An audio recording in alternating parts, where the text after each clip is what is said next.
direct-to-video. I'm not even sure if Moranis was... No, Moranis... Was he in? I don't think... No, I don't think so. He might have been, I think. It was direct-to-video, though. Was it, yeah? Yes. I don't remember that at all. A TV series, that didn't have Moranis. Oh, my God. A TV series on, like, either WB or something. No fucking... syndicated shows on Sunday. Really? Yes, Honey, I Shrunk the Kids. Was this recent?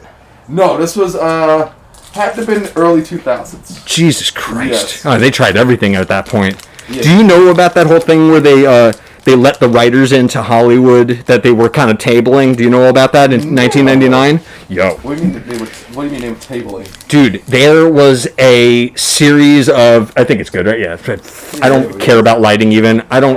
Honestly, you said that you don't care about how it looks, and so it doesn't even fucking matter. Yes. As long as they can Fuck hear. you.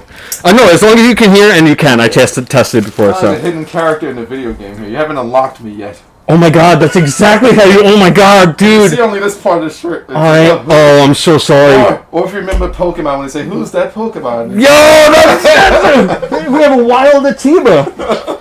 Jesus Christ. I'm so sorry, man. Yo, that is terrible. That is exactly what it's... Well, it's a little... Yo, especially with the mask on. Oh my God, I'm so sorry. I am so sorry. Well, if you don't care, that's just how it's going to be. That's even worse. Yeah, honestly, like, we would have to have you behind that light right there, and the setup with you... This is all fucked. I'm so sorry. Anyway, Welcome to episode 2, people. Thank you very much for joining us. Now? This is Atiba. I've never said your last name, Morales? Morales. Never said it out loud, so I don't really know. But... It's recorded now? It is recording. I didn't even let you know. You don't have to. You don't have to sit too close to it. Whatever. This whole thing. How are you, Atiba? I'm great. Don't forget to talk in your radio voice. Oh, yeah, Jesus. The quiet. So this man right here is somebody that I met doing background work for TV and film, and he was one of the only people who was usually sitting at these tables that was anywhere near where I was. You were usually the kind of person who I could talk to, and so we ended up talking, and that was, honestly, and be a little cheesy, I'm really glad I met you, because you're still in communication with me. We're not exactly friends, but you're in communication, and... Through the Facebook. Through the Facebook, which, if you want, you can do any kind of a plug you want for the 10 people who will watch this. I have nothing to plug. You got nothing to plug, okay. Like Patrice O'Neal said, no one knows who you are, and no one should. Yo, that dude is so funny, man. I've been listening to... You know what's funny? When I first mentioned him to you, you didn't know who he was. I bet. No, I just recently started listening to him, because I was, so I forget what happened was... Oh, I watched Louis' new special. Yeah. Sincerely, did you see it? No. What? Dude, I'll give you... It's on Netflix? No, it's on his... Oh, it might be on, like, Amazon... But it's not on Netflix, I don't think. It's on his website, and that's where he was mainly selling it. Okay. I bought it. In fact, I'll just give you my password, and you can just watch it if you don't want to buy it. Yeah, it is his best work. It is so fucking funny. But it was over, and I was like, oh, it's going to be a while to get some new Louis material. I got to look up something, because I was like obsessed for a little while. Watched his show that he did called... Louis? That was great, too. No, that was a good show. But another show? He had a... almost better show called Horace and Pete. You ever heard of this? No. Nobody did. He put it out on his website. He was like, all right, nobody wants this, because he made it himself, he wrote it himself, he paid for it mainly himself, because he... Was this after the jerking off incident, or no? No, it was way before. Oh, it was way before. But he had this idea to make a real sitcom, like The Honeymooners was real compared to what came before it. Like, it was like they were actually making fun of each other, and they were a real family. Yeah. He had the same idea... But you have to take it down a level. So his brother is like mentally disturbed. Steve Buscemi plays his brother. Okay. Yo, he's phenomenal in it, but he's mentally disturbed enough that like if he doesn't take his medication, you start seeing like snakes crawling all over his arms and stuff, and he can't live. And so the whole show is about Louis and Pete, Horace and Pete, owning this bar that has been in their family for 100 years, and it's a total tragedy. It is the saddest, most brutal jokes about death and about all this stuff while you're laughing your ass off. Yo, it's the best sitcom ever. It's fucking hilarious, and it's so real. It's so fucking real. did this show. I watched it. I'm sorry, I ran off on a tangent there. And I wanted more Louis, so I was like, where can I find this? I've ended up watching episodes or listening to episodes of Opie and Anthony. Yes. Because I was too young at the time to really know about it. Really get them back then, right? Not even get them.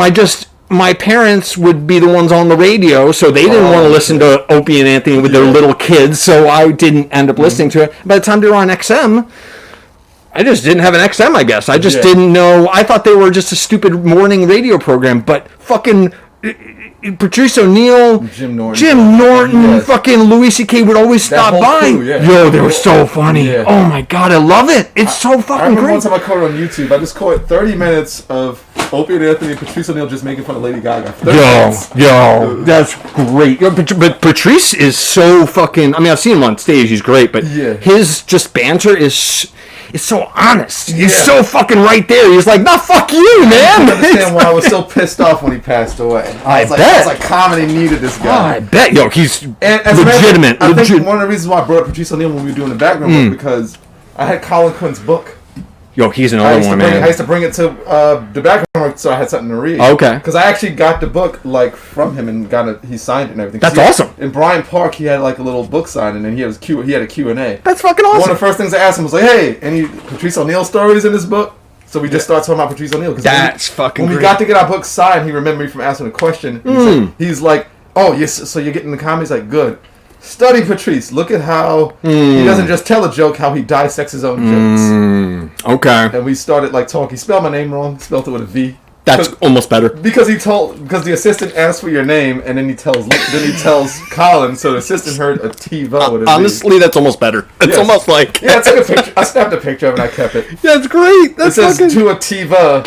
See you around on the comedy circuit. That's great. and hopefully one day you can bring it up to him like, hey, I'm Atiba. Nice to meet you. And we also talked about his show. If you remember his show, Tough Crowd. Yo, that's another one that I'm starting to watch now. That's how I first got introduced to Patrice. I watched Tough Crowd. It was that whole crew, that whole comedy circuit. Norton, Colin Quinn, Patrice O'Neill, Rich Voss, Greg Giraldo was over there. All of those guys. They were all the crew. And people like that were the reason that show was fucking phenomenal. Patrice O'Neill and him. Kevin Hart was on, and that's when I became... Oh, really? That's when I got more respect for Kevin, because I was like, all right, he wasn't up with those guys. I was like, all right, I respect him. Yeah, he wasn't anywhere at that point. He was like their little brother. If you look at the way Patrice O'Neill used to talk to Kevin Hart... At the time, he was probably middling, and he was talking to him like his little brother. They were like, oh, shut up, you just said a whole bunch of nothing. Yeah, that's fucking... Like he was a little brother to them. He must have been so young too, because he's not. I mean, what is he? 40 now?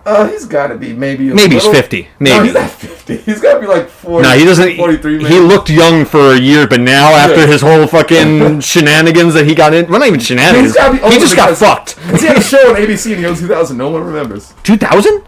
Early 2000s. No way. He had a show on ABC that I don't even remember the name. Oh. It was him about being some successful guy that comes home and his family's pretty much like kind of like living off him. So it was centered around him because he got it through stand up most likely, right? This is way before he got famous. This is what I mean is he was doing clubs that somebody saw and was like, okay, so it was centered around him. Yeah, because this is either before or around the time I seen him on Tough Crowd. So was it still pretty new? Was it good?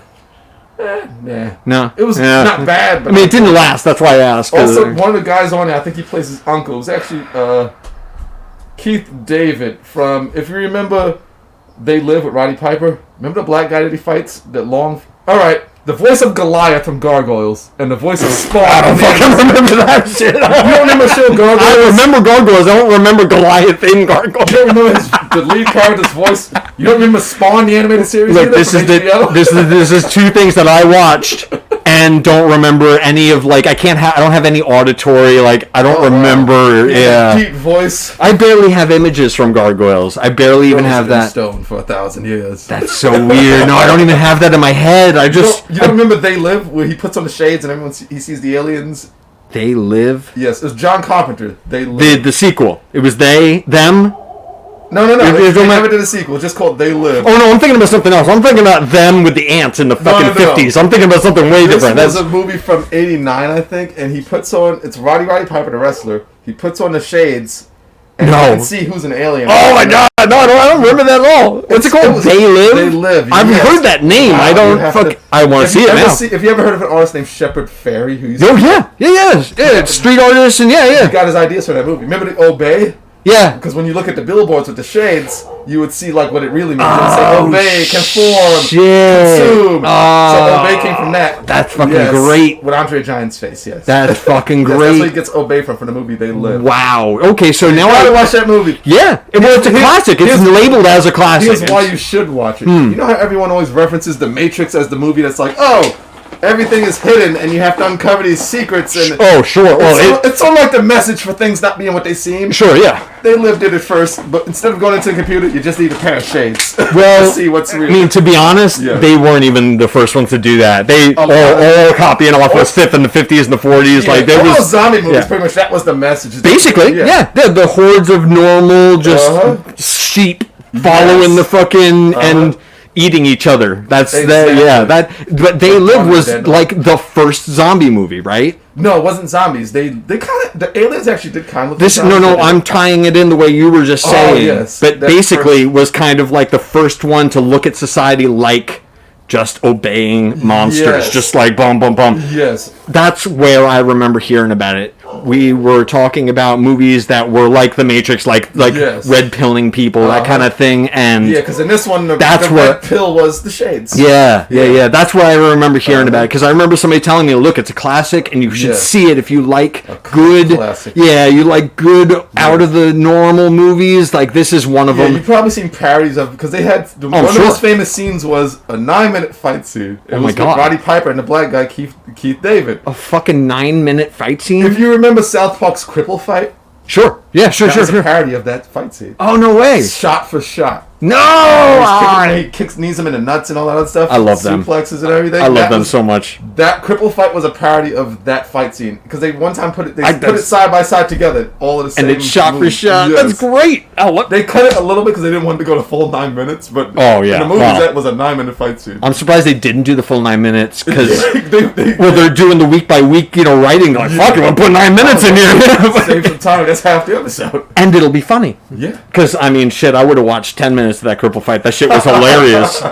Those two characters are funny anyway, but those guys, I wonder how it is to write that show now. Because, you know how, like, Black Mirror didn't do their season this time? Because of the pandemic or just because? Just in general. Oh. They're like, too much is going on that is too close to our show. It's not going to be scary. South Park recently did a pandemic special, a new episode last week. See, but this is what I mean, is I wonder how it is for the writing crew and for those two guys to be like, okay, we have 900 things that we could talk about. We have to kind of tie them all in. Yes. We have to be accurate, and we can't say this and we can't say this, but we have to say it in a way that you said, hey, Liz told me not to do the jokes. We have to do it in that way. Yes. But we have 90 things that we have to get through today and this week, because by next week it's going to all be gone, except for the pandemic and except for this and except for this. So all these other 87 things, we really have to hit them. Yeah. That was hard enough for them when there was 20 things. I wonder if they have a backlog now of a bunch of shit. They're like, all right, we'll save this for next season for when we don't have shit. I wonder, because, man, there's, literally week by week, there's new stuff. And this special is an hour long, too, so... Dependent, yes. I saw the ad for that. I want to see that. That's fucking... They tackled the pandemic, police shootings, the upcoming election. See, this is... so that's exactly what happened there. I didn't realize... I remember seeing maybe that's where I got the idea in my head that it was an hour long. Great. They have just backlog shit, man. They had the police take over the schools as substitute for the teachers.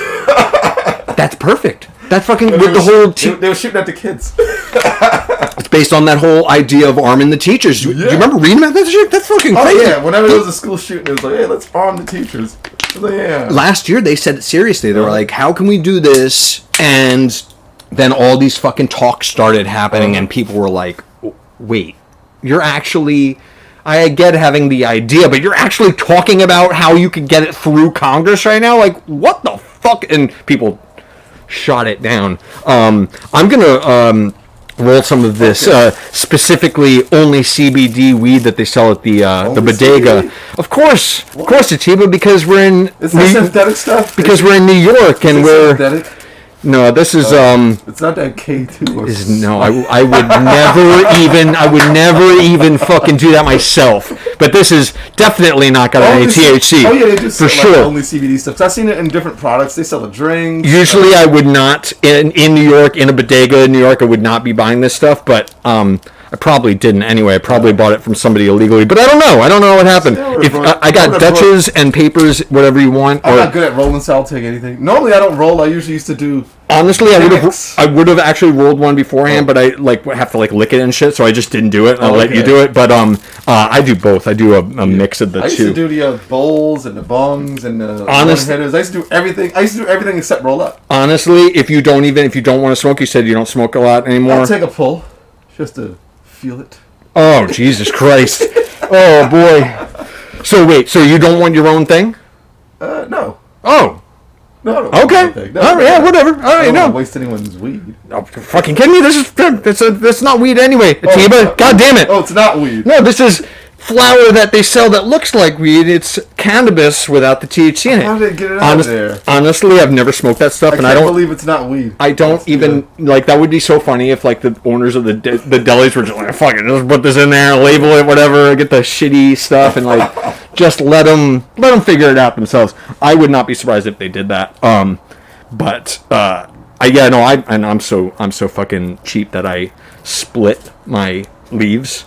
I do like a you ever smoked a what do they even call it? Fonto? It is based around rolling with the Fonto leaf, but it's mixing weed with tobacco. What's that called? A spliff. Yes. I used to do that with all my friends from school used to do this, where they take cigarette tobacco and put it in there. Mm-hmm. And I don't really like that because cigarette tobacco is specifically chemical infused and super nicotine added and all that stuff. So I just use the outer leaf of this around a joint, and it's a spliff that is a little more natural, just a little bit. And I fucked this up, so I have to open up a new one anyway. Fuck it. But yeah, if you don't even want to smoke, I get it. I'm just gonna smoke because I'm a little nervous, to be perfectly honest with you. Why are you nervous? Because I've never done this before. You smoked before? I've never smoked before, especially not without THC in it. Yeah, when I get nervous about smoking, I smoke to cure smoke the other stuff. Yeah. It's weird. I don't know. It works though. I don't understand. I don't get it. So anyway, I forgot why I started talking about that. I mentioned. I just lost that thought. Never mind. I definitely need to smoke. That's for sure. Yes. Smoking helps the memory. I think. So, oh my God, people used to say that as the joke, oh, you're not gonna be able to remember stuff and everything. That's not true. I remember everything. Honestly, some of the best memories of people that I know are just potheads. Yeah. So I really don't think that's a real. I don't know. It's not real. There might be 5 lines on some study somewhere that said that, and they saw that, and they were like... They went ham. Yeah, exactly, I posted on multiple sites and not realize it's from the same source. Right. Because I realized when people do their research, so many things are copy and pasted. Well, and... I've seen things on Wikipedia and Huffington Post that were pretty much word for word. Word for word, yeah. Well, they're getting all from the same source. Especially when people are posting stuff that is against the thing. Yes. They'll do a lot of, headline research, okay, this says this, so this would be well... They didn't even mention the study they're talking about in this thing. They just said it on the headline, so you get the fucking... I have a picture of... This is fucking great. I have a picture of the... Whatever newspaper, it was Daily News or something. Where is it here? And it is the epitome of what headlines have become. Where is it? Oh, shit.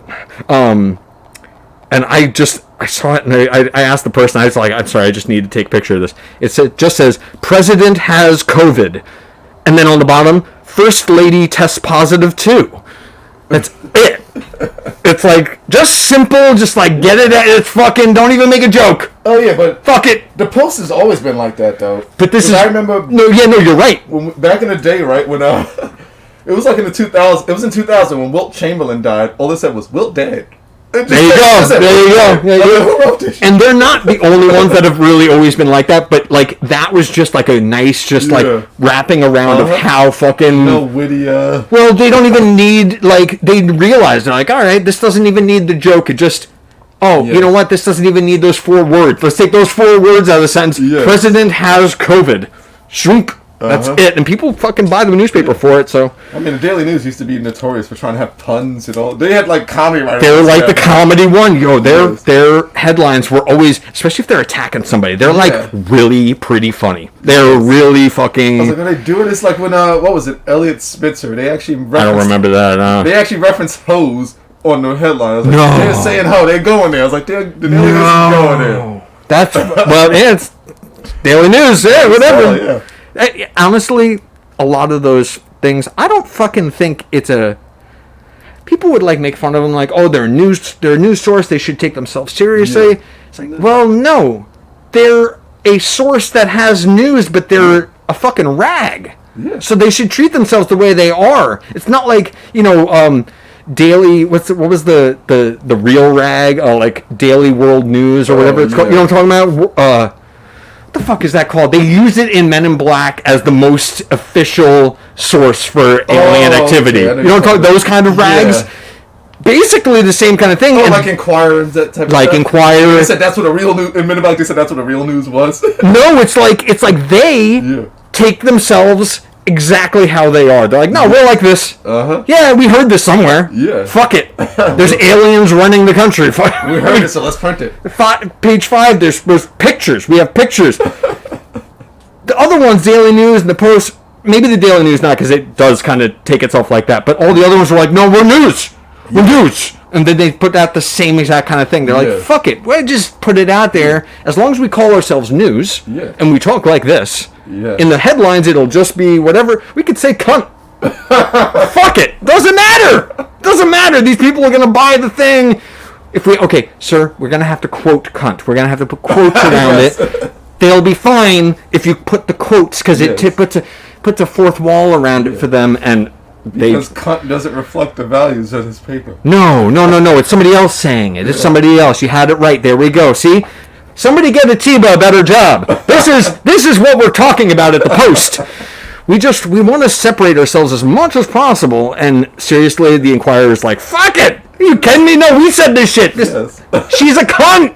She's a fucking cunt, and I respect that. We have DNA evidence to prove she's a cunt. She is legitimately more cunt than human.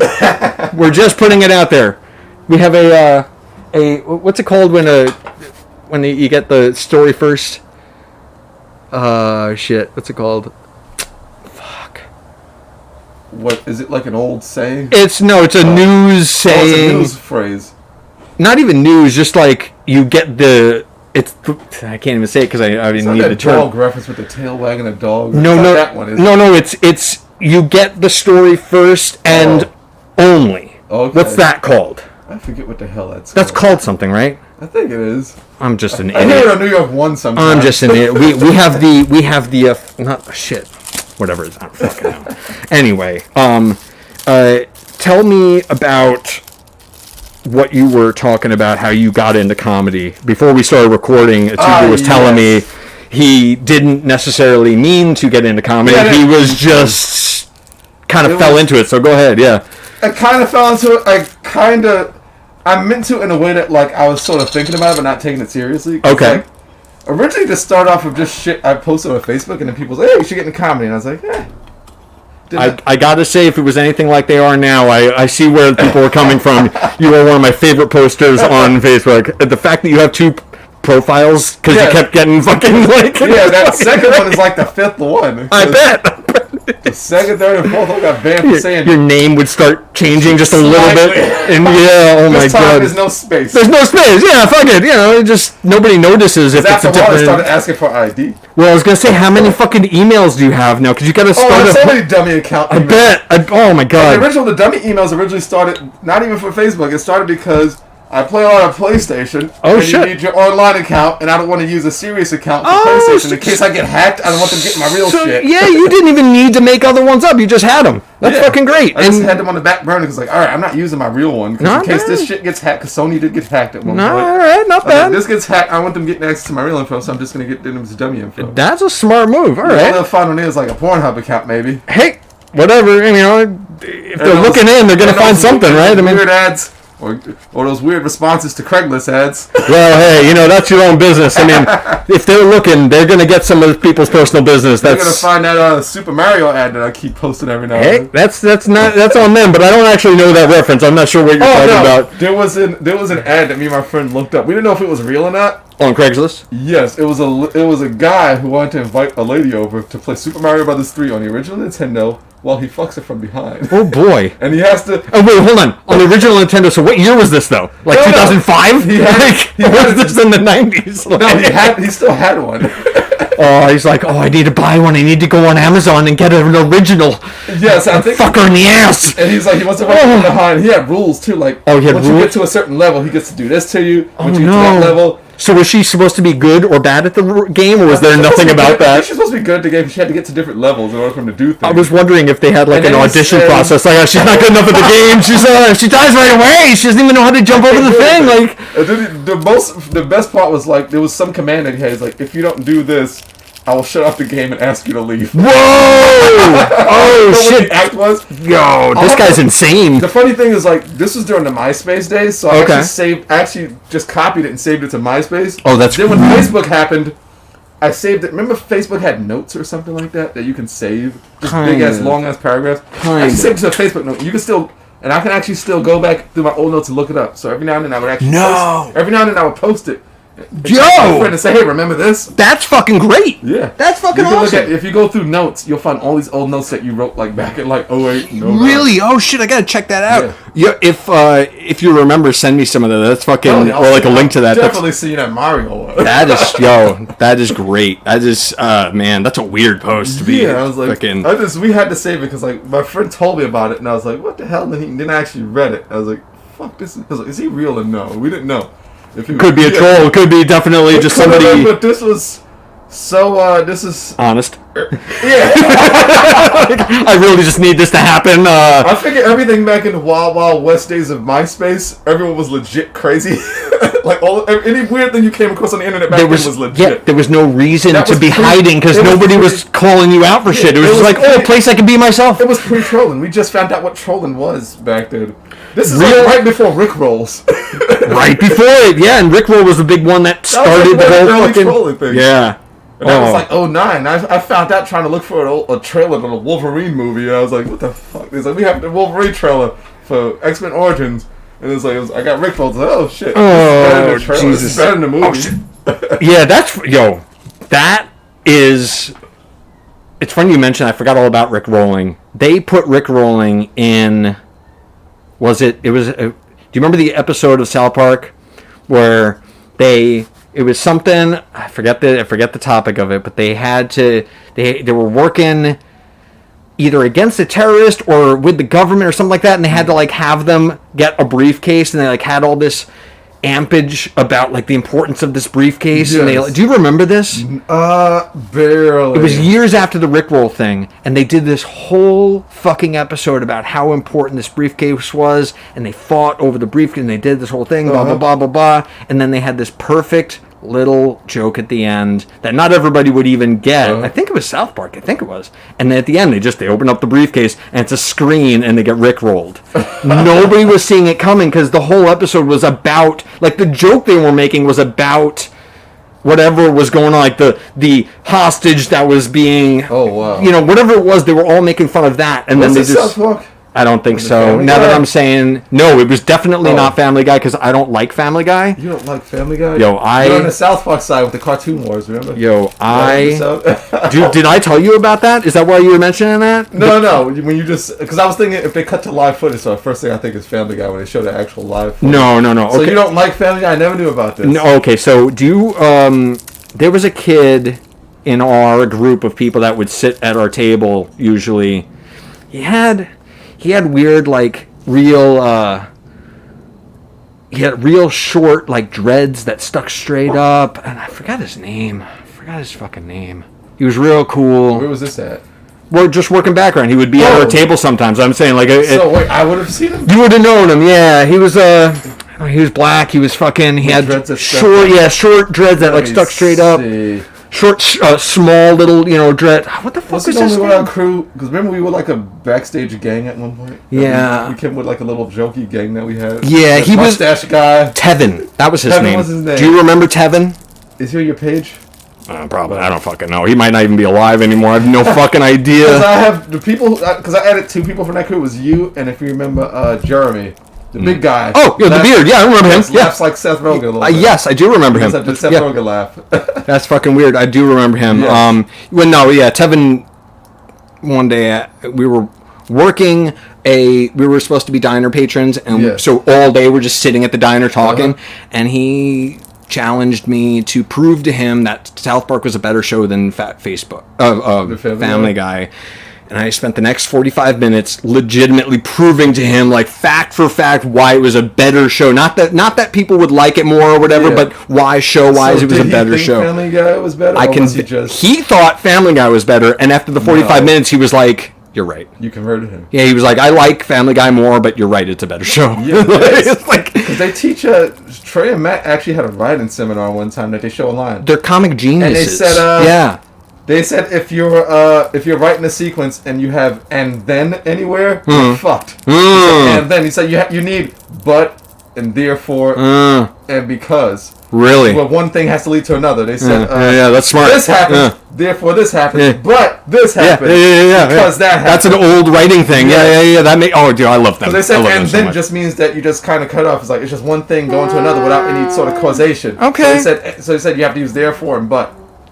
True. That's absolutely true.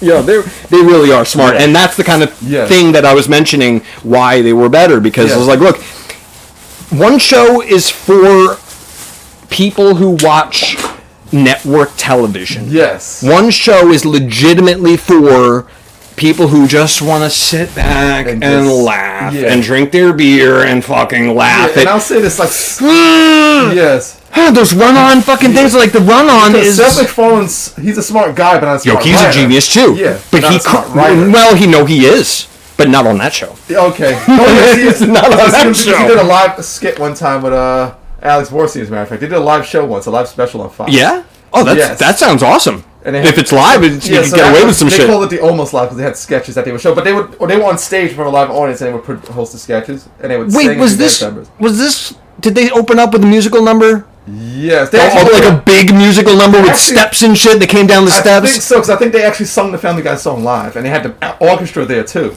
I saw the opening to that. I don't think I saw the whole thing, and what was funny, he did a thing called Cal Johnson, which was it was a cowboy. It was supposed to be a show with Patrick Warburton, who does the voice of Joe in that series. Okay. And basically, the lyrics to the song just contradict everything. Okay. Who was the man who shot the man? Who was the man who shot the man? Cal Johnson. Okay. He's like, he loved that hat. He wore that hat. He hated hats. He's like, he had 0 kids, yet he fathered 5. He was shot dead a year ago, yet he's still alive. Well, this dude's history references are some of the best stuff in his comedy. He is really knowledgeable about fucking history and shit. I always thought he might be on the spectrum or something if he has that kind of a memory. He is almost definitely on a version of Spectrum where like Elon Musk is, where he is definitely not normal, but he's definitely functioning better than I am. Like, whoa, like crazy. And you hear it in interviews and stuff where it's like improv things. He's like, oh yeah, that guy. Like somebody mentions a guy from the 40s that nobody knows at the table. He's always the guy sitting there like, oh yeah, you remember his first show? You remember this whole thing that he did? And the guy's sitting there making references like, finally, somebody who knows this person. He and Conan, if you watch their interviews, they both get those sort of things. Oh, really? Yeah. Conan's an old head, too. He's like that old school fucking... He knows. And he used to be a writer, so he definitely has all that shit in his head. He's fucking... He wrote on The Simpsons, and the Simpsons writers know their history, too. And you need to... Yeah, the Simpsons... That's another one that I used Simpsons to make this argument. I told him, I was like, look, The Simpsons was... the first thing that kind of did this, and then Family Guy and South Park took away from this. Like, The Simpsons is the top of the pyramid. They did the fucking thing first and right. Simpsons and South Park and Family Guy went down a level, but Family Guy is the later levels, closer to the ground. Yes. They're like the base level of what's kind of funny. Like this is kind of funny. Kid, and near South Park's like the favorite kid of The Simpsons. Well, and in more ways than one, because that South Park's the one that got all the attention, like the favorite kid. Yes. He's the one that got also born first, so he was all the opportunity was there, and he got all this shit, and it shows because fucking South Park is the next layer on a pyramid, which is always also one block. Yeah. The top is one block pyramid, and then the next one is like a flat topped pyramid that is like cut off. Yeah. Then the next one might be pieces of block, but under it, it's always like this complete one. And and South Park is that like solid structured thing that's just like. No. Just look, perfect. Yeah, we know what's right above us. We're not going to try to be South Park. And they always show respect to that thing above them too. And then you get family. They were fans. They were exactly. And then you get people like Family Guy who do the whole. Do you remember the whole Simpsons and Family Guy crossover thing? Yes. But do you remember the better one that South Park did? Simpsons did it. Yes. That's a reference that they still make. Simpsons did it. It's like, you're doing the same joke Family Guy did and being self-deprecating at the same time. I was like, yeah, Simpsons did it. Because even when they did the Cartoon Wars episode, South Park was still self-deprecating too. It was like, Family Guy is like terrible, but at least it doesn't get up its own ass with messages. Like they made fun of South Park, made fun of itself. There you go. Yeah, like, they're aware of what they are. Well, they're smart enough to be like, okay, look, if we lie, people are gonna know. Our friends. I said. Our fans are smart enough, most of them anyway, are smart enough to be like, okay, I saw this 20 years ago, what the fuck? Yeah. So you gotta be honest about it. You gotta be like, hey, look, we know what's going on. I mean, we're still gonna do it, because fuck it, it's funny, we're still gonna do it, but we don't really, if you lie, like Family Guy maybe it's because they're on network TV. Yeah, they have to abide by certain. Well, no, it's just I feel like they treat their fans. Maybe it's true too. Network TV maybe has stupider people, but I feel like they treat their fans like stupider than South Park does. South Park's like, oh, you know what we're talking about. The same issue you have with Family Guy, I have a Big Bang Theory. Oh, okay. I always tell people. They do that too. You're right. Yeah. It's not a smart show. It's a show about smart people. It's a show about smart people. It's not smart. It's not. I always say, because the thing with South Park and Family Guy, I always compare Big Bang Theory with Always Sunny. I was like, Always Sunny is the smarter show. Smart. Oh, I was like, they're a parody of real people are like. The great fucking comparison, because that is the South Park in the comparison of like, they know what they're doing, and they know what they're doing. They're gonna fucking just be like. All right, this is what it is. I was like, making smart references, like making references to Einstein, doesn't make you a smart show. Star Trek references don't make you a smart show. Just because you have a fucking neuroscientist on set making sure everything's accurate, it doesn't matter. No. That show does have funny stuff happen sometimes. I got to admit, but it's really not where it's trying to be. For 12 seasons, you better have at least something fun. Gotta have something, right? Yeah, I agree. 12 seasons is trash. I agree. If you have 12 seasons, at least have 3 good ones. Yeah. No, my little brothers used to watch it, and I remember, like... I tried.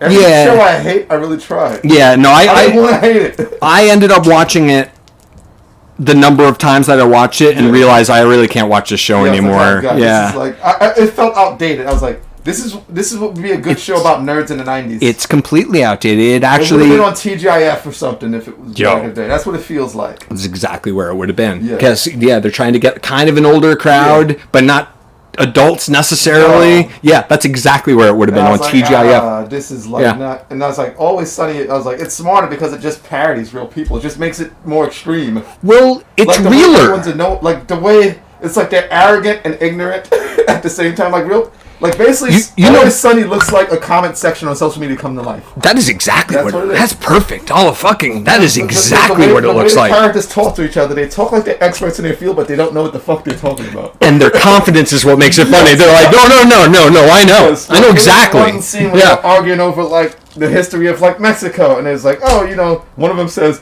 Yeah, the Aztecs came along and the Mexicans came along and they killed the Aztecs. Like, no, Spaniards came over, banged the Aztecs, made them into Mexicans. and they're like experts. Dude, and their family, the whole, you know how like Danny DeVito came in late? Yeah. He was like, I have a perfect kind of, Yes. That whole story about him coming in is what happened to me as a fan, because I just thought it was another show. Yeah. I thought it was another one of these, like, okay, sitcom time on. Oh, it's on FX though, so they'll say bitch sometimes, or they'll say shit, yeah, exactly. And I was like, I don't need another one of these fucking things because Louis did it. Yeah, and it was right. It was perfect. Yes, and it was done right. Do you know how he did his show? You know anything about that? I've watched a few episodes, but I never. No, if you watch him talk about it in interviews, he talks about how the network came to him and he was like, "No, you don't want me on your thing because I don't want you to." I don't want you to do anything to the show, and you want to do stuff to the show, and that's just not how it is. And I get that, and I don't want to say that you're wrong for doing that, but you don't want me because I'm not going to let you, and then you're not going to let me, and it's going to be a whole thing. So we might as well just table it now and be like, oh, okay, you know. But they kept coming back to him. He's like, all right, look, I want to do whatever I want. They're like, of course. And he's like, but I really want to do whatever I want, so you're not allowed to see who I have as a cast. I just want to hire people. And they're like, and he kept going like that. And he's like, oh, yeah, I don't want you to see the script. You know, you can watch it right before it goes on, but right before it goes on. How about that? And they were like, and it took so long, and that's why the show's so good, because they ended up letting him just do it. And then everything else, like... and I figured it was going to be a show like that. Like, oh, okay, so Louis did it right. They're going to try to do what Louis did, and it's not going to be as good. My friend came to me one day, though. He's like, in like season 3, he's like, look, this show is exactly what you think it isn't. It's a real show, real people. It's just about a bunch of alcoholics that are narcissists. Like, that's honestly who they are, and one of them is a psychopath killer, probably, and he just starts downloading, like, all this stuff into my head, and I'm like... I'll give it a shot. And then it was after Danny DeVito was already on it, and he told me this whole thing about how Danny DeVito saw the show, and he was like, I want to be on that show. I got a great idea, blah, blah, blah. Because, like, they were threatening to get canceled after the first season. They said, you need a star. Really? Yes. And that's why they brought him on. I didn't know that part of the story. And, like, Danny DeVito was already a fan when they went to it. Oh! It's like they were thinking Danny DeVito, and Danny DeVito was kind of thinking... Yo, I heard a different version of that. No, Danny DeVito was thinking them, and they were thinking Danny DeVito. That's great. That's so... I didn't hear that half of the story. It's fucking great. That's what they said. That's what they wanted to get. And they didn't think that they could get him at first. I bet. It's Danny DeVito, And they were surprised that he was like... that he watched it. That's fucking Either great. Either DeVito watched it or his kids or something watched it. Okay. There was someone in his house that was a fan. But he was, he knew about the show. That's fucking funny as hell, because seriously, it's that kind of show where you watch it and you're like, I want to be on that fucking show. Yeah, I don't feel that way with anything I watch usually. Some of the guest stars are like just weird. They had Sinbad on there one time. Sinbad? He was in like a psych ward. Someone was hallucinating. He was in a psych ward. They kept hallucinating that it was Sinbad. Dude, I forgot all about Sinbad. Everyone forgot about Sinbad. Oh my god. They were bringing back all sorts of people. They brought back... Scott Bakula was on an episode when they did the musical one, and I think it was the beginning of season 12, where they do a quantum leap. No, they reference quantum leap. What happens is, it kind of is like quantum leap, because they end up as black people. So the cast? The entire episode becomes black. It's called The Gang Turns Black. And the whole thing is a musical. Oh no, they didn't play themselves, did they? No, they didn't do like blackface, did they? It's actual other actors, but when they look in the mirror, it's them. I would not be surprised if they even did that. They were like, fuck it. They did it when they did the Lethal Weapon thing. Remember? Oh, did they? No, I didn't see that. They did a Lethal Weapon remake, and like they were both Danny Glover. They kept switching on who's going to play Danny Glover. Oh my god. Mac looks the best as Danny Glover. I gotta see that. I've seen maybe Dee did blackface too. She did. I remember her. Latina. Yeah, I remember her doing something like that. With her voice and everything. Dude, I've only seen like Danny DeVito did it too. Where he really? as a girl in blackface, and he was the big ass and everything. I don't know if he's supposed to be Latin or black. Oh yeah, whatever. Yeah, yeah, but just Danny DeVito, fake ass and everything. But he's like, especially his character in the show, you could really get away with that kind of thing. And I mean, not now, but like at the time, you could really get away with that kind of thing if you had the balls to do it. Yes. If you were doing it kind of hesitant, I would kind of think it was racist. Like, what are you doing? Are you afraid of doing this, or you just want to do it? Like, what the fuck? Like, that's why I really love that show, because they're like, no, fuck. They're just going for what's funny. Yeah, they're like, fuck the norm. It's funny. Remember that whole episode that they were in the pool? They got trapped in the pool? Yes. There's like 90% of this shots are just them in the pool. No show would do that. No. Not even if it was funny. They would be like, look, we need to like break it up. Like that, where it's on just one set. Like when they do the Wade Boggs challenge, they're just on a plane for like the entire thing. Or when they were going to the Super Bowl, they were on the bus for the entire thing. Okay, and I didn't see that one. But or the one where they get, I think they get trapped in the place. They think, I forget what the thing was. They think that they're no. It was when they thought that they find out that they're alcoholics because they think drinking is helping their immune system, and they're trapped in the. You remember what I'm talking about? Is that when Dennis starts getting sick and he starts actually like looking like kind of sick? Maybe it's the one where they're literally not leaving the bar, and they're literally just drinking alcohol because they think that it's helping their immune system. Most of that episode too was that just them sitting behind the bar and being like hiding from society. It was weird. I just remember they did that a couple times where they're like, fuck the norm. Fucking do an episode from just one little spot and all you have to rely on is just the dialogue. That's hard. Yo, that is that's hard. That's why if you ever remember that movie, This Is the End. Yo. It was, the majority of the movie was just them in that house, the six of them. And they're friends, and so their banter was clean, man. That is one of my favorite movies. Once they kill off all the celebrity guests, it just goes to them in that house for the majority of that movie. Yeah, and they were smart enough to have the breakup is the cameos that come in, like Michael Cera smacking Rihanna's ass and the fucking killed.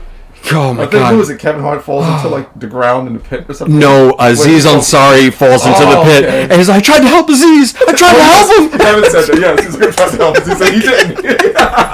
It's like, "You're a great man. You're great. It's okay. It's okay." Oh my god! I think Michael Cera accused someone of stealing his cell phone, and it's in his and pocket. He's dying, and he's here it is.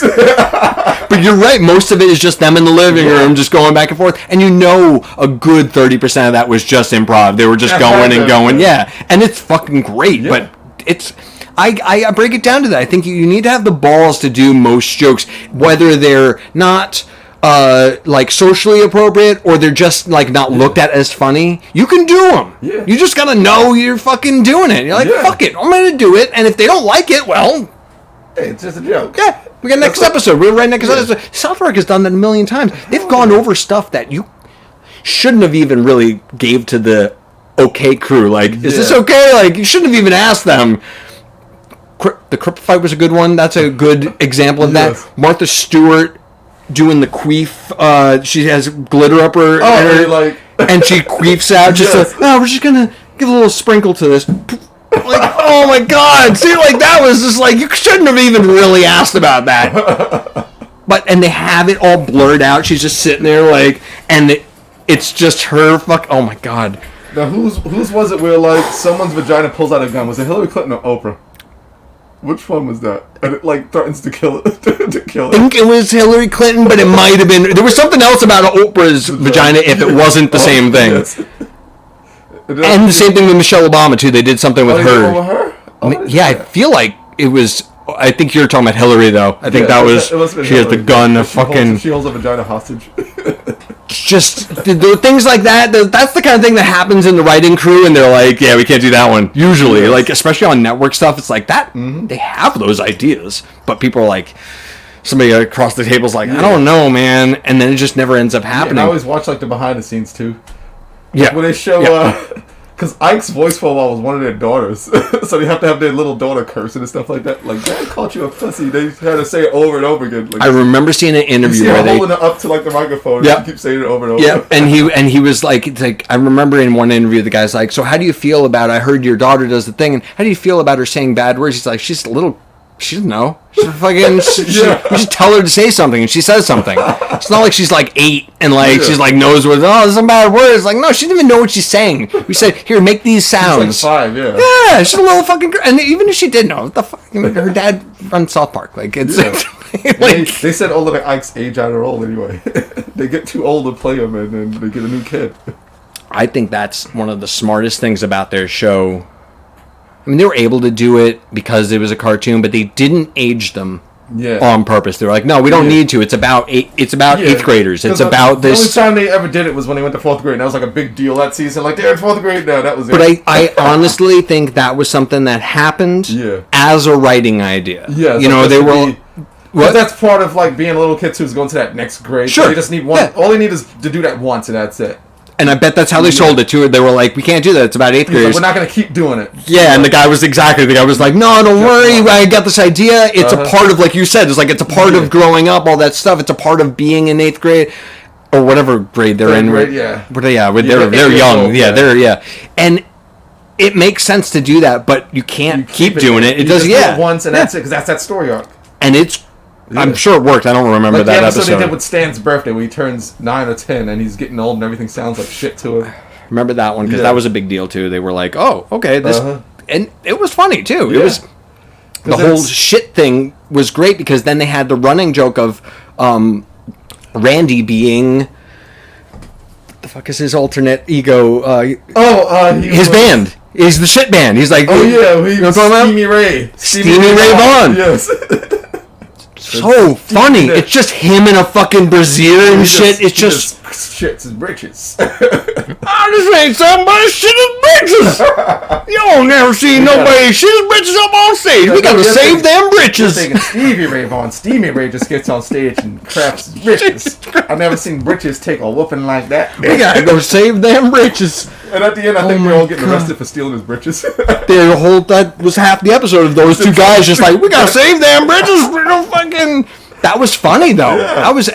Because they always just do little random things. It's just funny. Yeah, well, that's where a lot of their comedy comes from. They say that they're like, we back and forth stuff. We like ping pong stuff, but then a lot of our pest stuff comes from not being able to do stuff. Like, all right, we got to do it a different way. We want to do it. So how do we end up?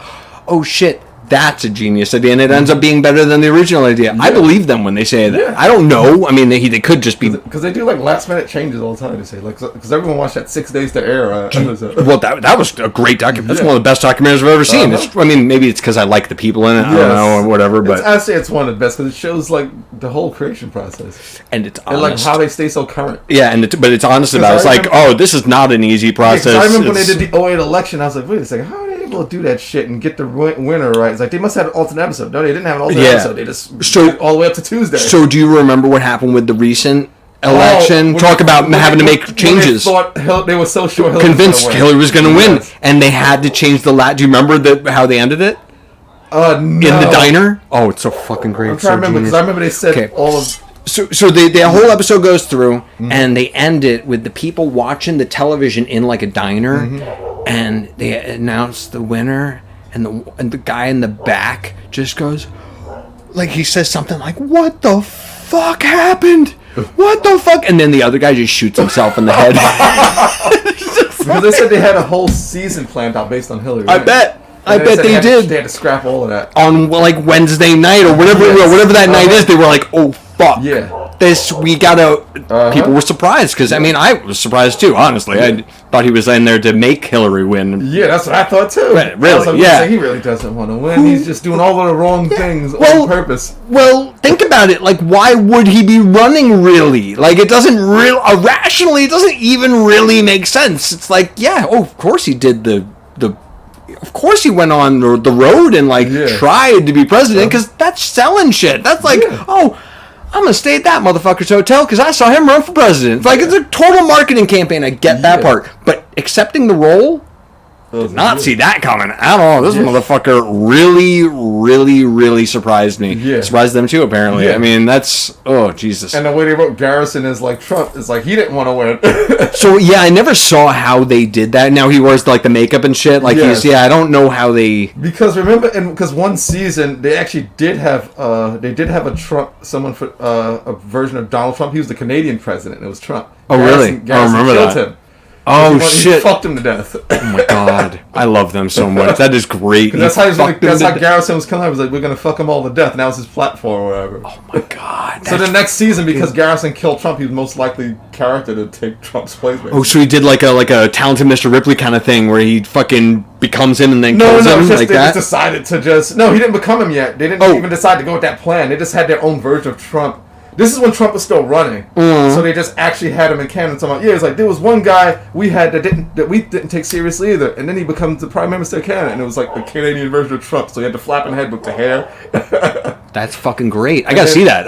One season Garrison kills him, and then later on they figure because they killed off that version of Trump. Because I think if they let that guy live, Canadian Trump would have been there. Trump, the show's Trump, or whatever. He probably would have ran president in America. Oh, okay. But because he's dead, he was like, all right, we need a new Trump. We need a new Trump. We can't bring him back to life, so we have to just make Garrison Trump. That's an interesting thing. Here you go, man. That's an interesting version. I didn't know how that happened. I just one day I saw him being Trump, and I was like, oh, okay. Yeah, they show him. I think they show him getting makeover in his hand and everything. Okay. His campaign manager was Caitlyn Jenner. Oh God, I remember that. Yes, I think that's vice president. Yeah, I remember that. And talk about having to change because of circumstance. Do you remember when they started doing the joke about what's? Oh shit, I can't remember her name now. Randy plays her as well. Oh, what the hell? And he just says her name. That's the whole song. Lord. Lord. Yeah. Lord. He had to tell Shelley that he's Lord. Do you remember? Like a big secret. Do you know why they started that one? No. So that was one of my favorite quips about what happens with them. They made a random joke about Randy being Lord. And it was just like a kind of a fill-in for the episode. Like, all right, fits in here. We can tie it into this. Great for the episode. Somebody like a Lord fan or something was like, whoa. Can't be doing that about Lord. Can't be saying this about my favorite, blah, blah, blah. And, did this whole thing about, this is Lord. How could you be saying this about Lord? And they were like, oh, shit, you fucked up. You fucked up. And apparently that's how the Lord thing started. They were like, I'm just going to throw it in there all the time now. Fuck this person. Yes. Just for that person. I am Lord. I believe it, too. My favorite. Lord. I am Lord. Feeling good on a Wednesday. Oh, my God. Yeah, Randy became one about over the years they kind of upgraded him. They made him pretty much the main character. Well, he's one of the funniest characters. Hell yeah. He's just, because if the kids are parodies of what real kids are like, he's the parody of what most adults are like. And overreacts to everything. And that's a good point because that's the perfect starting takeoff point for all those kind of jokes of he's trapped in a hey Sam. It's my little brother. Okay. He's the person who is that I'm trapped in a family. I don't know what to do. I might as well take on another personality. That's perfect for that. It really is. Yeah. Hey Sam, sorry, it's just us. This is my friend Atiba. It's my we as an audience, we really like just in general. I'm being very general about it, but we really like when people have just sharp things and sharp jokes in general, but man, we love it when it seems so just natural, and that's where they come in. They're like, look, this is what's happening. This isn't even really a show even anymore. It's more like the news program. You can get better news from like early 2000s Daily Show and South Park than any of the Fox shit or any of the CNN or any of the, you remember how good Jon Stewart was? Hell yeah. Yo, that dude, do you see any of his movies? There was that whole thing where they said more young people were getting their news from him than other news sources. I believe that. Around the Bush era? I believe that. I was one of them. Yeah. 100%. That's what made me actually watch the real news. Do you want to hit this more? Yeah. That's what made me get into a lot of the real news. I would watch because I had the bootleg cable box. If you remember those. Oh yeah, sure. Well, the only channels because we had get the Spice Channel on the fuzzy Spice Channel. And my cable thing was so bootleg, the fucking top of it was missing. It's just all wired. Oh my god! My god! All I watched, and we didn't have the remote, so I had to just plug it directly into the back of the TV. So all I watched was Comedy Central and the news. And perfect. Once I started watching Daily Show, it made me watch the other news shows more. It was almost like you were destined to be a comedian. So you That's didn't. how I discovered Louis Black. Oh really? Okay, so he had a special on taxes on Comedy Central. Yo, it was called Tax Beyond Belief. Oh, okay. I thought you meant on the Daily Show because remember he was a fucking pundit for the Daily Show all the time. I think he became a pundit a little bit after that. Definitely, yeah, for sure. No, he was already known. He was but okay, so yeah, so he got a special called Tax Beyond Belief. He spoke to a college class. That's great. He's the guy, man. I want him talking to my kid about politics and shit. Not I remember one of his jokes. Dan Rather, I don't want. The only thing worse than Democrat Republicans when these pricks decide to work together. When he said the only thing worse than Democrat when they would decide to work together. I love it. And he says one is the party of no ideas, the other is the party of bad ideas. God. And he says here's how it works in Congress. He's like a Democrat stands up and says I got a bad idea. And a Republican stands and says, I got a bad idea. And the Democrat says, and I can make it shittier. That's great. Oh, that's great. I fucking love him. He is, talk about a seemingly honest act. Yes. Where he's really just he probably exaggerates it a little bit for the camera, but he is, man. He does, yeah. He's so frustrated that he can't even take it. He's like, what the fuck? Yeah, he's the personification of can't even. And he's the kind of person that The Daily Show was. That was how The Daily Show was. It was like a bunch of versions of yourself where you were like, oh, thank God. That's the news program saying this. Yeah, because like you could watch the different news programs and kind of get what was going on. Yeah. But The Daily Show would talk about news reports that were like local to like New York. Yes. That weren't on the news because they weren't like popular enough. They were like on the end report of the news or something. Man, they were just like, no, fuck it. This is important. Like pretty much The Daily Show and the DC Sniper got me watching 24-hour news. There you go. There you go. So, well, anyway, so you never finished your story on how you started. We got all lost on a tangent, I believe, where Craigslist was brought up. So I think that is where it was because we were talking about the thing. So continue on how you got this. Like, yeah, because I told you my start was really people saying, hey, get into comedy based on Facebook posts. Also, I seen an ad for a comedy seminar. What I wanted to do was, I didn't think I had what it takes to do stand-up. I was like, I'll write my stuff and we can do skits and things like that. And I wanted to do it with a friend because he wanted to write. You had a rare insight there. Most people are the opposite of that. Most people are like, I'm Jim Carrey. I'm Jim Carrey. And then you get taken down a notch and you have to end up doing skits. You just skip that. You're like, nah, we're skip. Once his friend was like, I'll just get up there and Bill Hicks it. I was like, yeah. Ooh, good luck. Yeah, good luck. Yeah, that's rough. Bill Hicks it. Oh, that's rough. You have to be Bill Hicks to Bill Hicks it because he didn't care if he failed. He was like, fuck you people. Bill Hicks probably couldn't Bill Hicks it at first. He wasn't. You ever see early Bill Hicks? I've never seen early Bill Hicks. He's a fucking trying to be a normal guy. He's just like, and that's like everyone starts out trying to be normal. Yeah. Colin Warsu. Yeah. Well, he even had the middle ground where he was like, tried to be Cosby. I was gonna say Pryor's a good example of it because he was totally straight and totally clean and he was like, cocaine. Oh, yeah. Okay. All of them. They all started out straight and narrow, early 60s, black and white, but then. Well, you had to work the clubs and shit. Yeah, that makes sense. But anyway, so you got. It was me and a friend of mine named Eddie. We used to wrestle together. And you said, you were like going. He was trying to be a comedian, right? No, we were both trying to go to the seminar so we can become writers. Like, we can write sketches. It was just a comedy seminar. We didn't know it was just stand up. We thought it was just comedy in general. Because before you get into stand up, you think comedy's just comedy. Of course. A stand up guy, he can do sketches. An improv guy can do stand up. Totally. Yeah. Like I told you before, I thought improv was the same thing as stand up. I thought it was one thing. Just one little thing. So it was like, all right, we're gonna go to a comedy seminar and like we're gonna learn some shit and just get our base and so like I'm telling you, that's some insight, man. That's smart. He ends up not coming to the thing because it was like Saturday morning, not even afternoon, in the morning. So I ended up going. He wasn't in. Hold on, break that for a second. This is like that's like a fucking comedy sketch, right? That sounds like something on Seinfeld. You guys were going to start your comedy career at a stand-up comedy seminar on Saturday morning. Yes. What the fuck? At Gotham Comedy Club. Oh my god. Hold on. Do you remember the guy who was doing it? Who runs? Do you remember his name? Do you remember the guy who runs Gotham? Or the guy? No, the guy who was setting up the thing. Because I wouldn't be surprised if it's the same guy who's doing it now, who sends me a monthly email of like, you sure you don't want a comedy seminar? You sure? Oh, are you sure? It's like something like Enville. I know you're talking about. Was it him? No, it wasn't him. That guy sent you the same guy 20 years ago. Did you ever do? You just never. You never did something under like Laughing Buddha because that's usually why you get. That's the guy. He sends that. That's that Enville guy. I always get those. It's comedy seminar. But he does it for Gotham Comedy Club, right?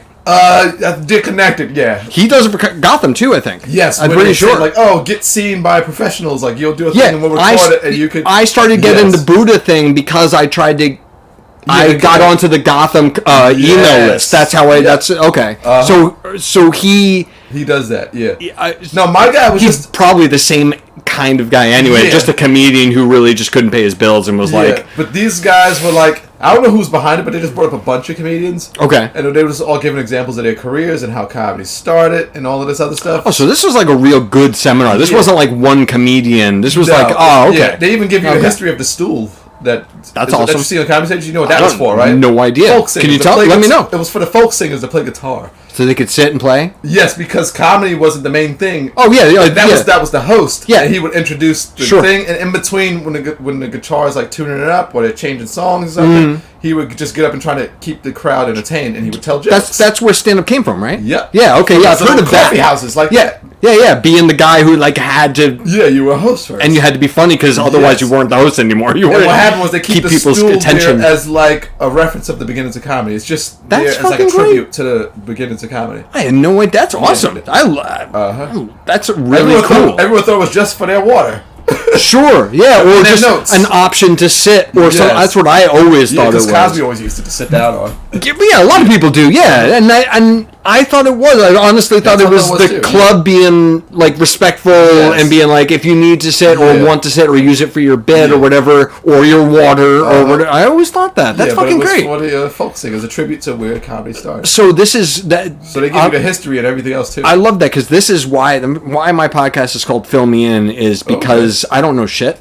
And I'm getting people in the categories and the platforms that I really have respect for and that I really have interest in, and people who would be able to just give me some insight in conversation like this is really great. And I know a couple stand-ups, but you're the only person that I would want to talk to for more than 10 minutes. So you got picked. Congratulations. Some stand-ups are actually dull off stage. I didn't learn that until one of my first shows. Some of them? A lot. Because interesting. Are you sure? You really? I have trusted people. Because we mentioned her earlier, our friend Liz. Yeah. She's not dull, but like... No, she's not dull. She's definitely not dull. She's funny on stage too. Her yelling at me about what happened was the funniest fucking thing. She was like... She like felt bad because she knew I didn't know what I was doing, but she was still angry at the same time. She's like, what the fuck? Like... That's... You just perfectly described it. She feels sympathy but anger at the same time. Yeah, that's what happened. She's full of rage and sympathy at the same time. Yeah, that's exactly what happened. I was like, oh fuck. Oh, but you don't. Oh, you're not yelling at me. You just still care. Yeah, I was like, this like help you, but still be like very like a mother mentality, but like a brutal like outback, like maybe from maybe from the swamp mother of like nah, you fucked up. She would, but you're my son, so it's all right. All right, so I'm sorry. Because this is how I found out comedians were dull and depressing. We all went out. We did a show, and I did it with her. It was like this was actually the first time I actually met her. As a matter of fact, we all just went out. Me and one of my wrestling buddies, who I found out was a stand-up guy too.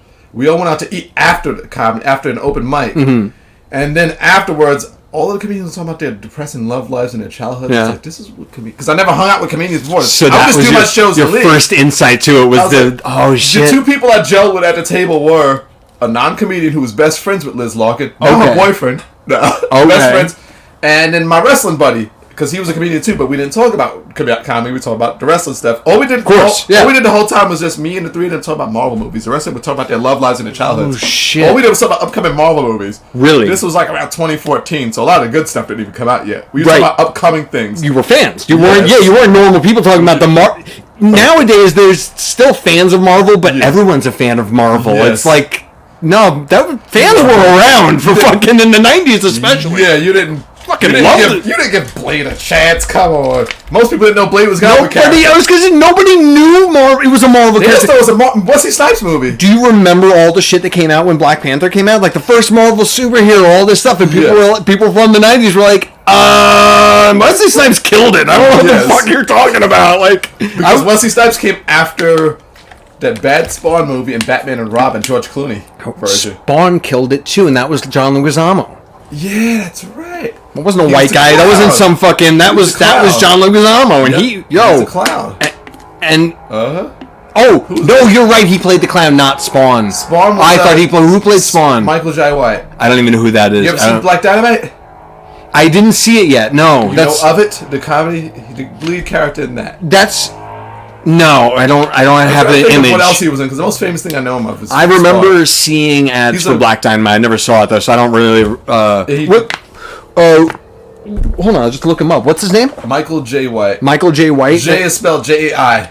Okay, so yeah, well, I'm sorry. My point was totally derailed because I for some reason I had John Leguizamo playing him, but you're right. He's played the clown, the bad guy. Yes. Yeah, the fucking violator.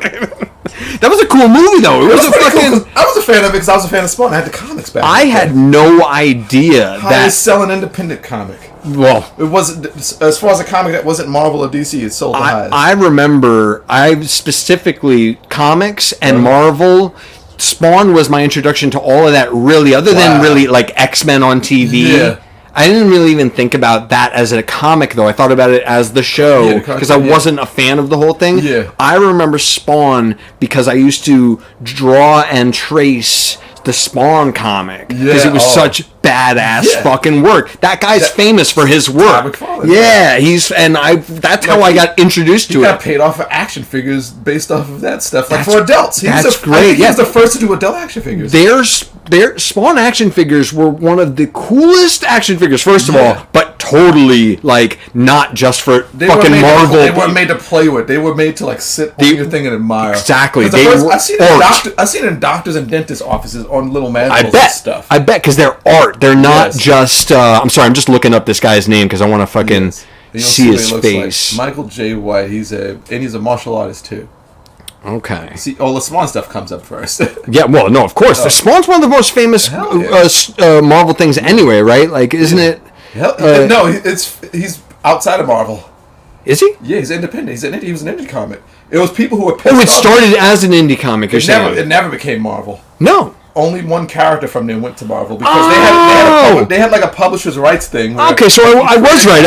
I never saw. See, I know that guy. I have seen him in other things. Yeah, I know the guy. I didn't know his name. He played Mike Tyson in a movie once too. Fox. Are you excited for fucking Jamie Foxx playing Mike Tyson? Speaking of which, Jamie Foxx is signed on to play Spawn too.